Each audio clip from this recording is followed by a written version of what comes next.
Hi guys, welcome back to our channel app tutorial.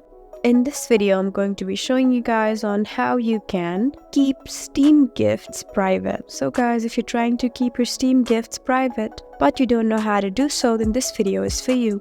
So let's get right into it. First of all, you just need to open your app and log in. And after you've done so, you would be in this page. So guys, all you need to do is open your settings. So if you're using a Mac, instead of settings, you would find preferences. But it is fine either way. You can either go to your accounts right here or Steam and tap on preference and you would be able to open settings, or you can just go to this top right corner and tap on view my profile. And once you're here, you just need to tap on edit profile, which is also right over here. And once you do so, you would be in this page. So you can find all sorts of information about your account.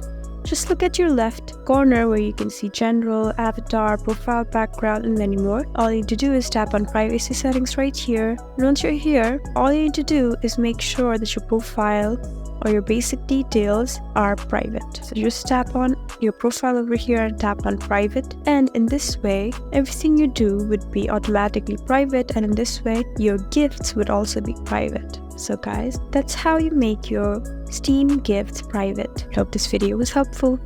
If you found this video helpful, please leave us a like and drop us a comment down below. And if you want more helpful videos like these, then please subscribe to our channel. We'll see you again next time. Thank you for watching.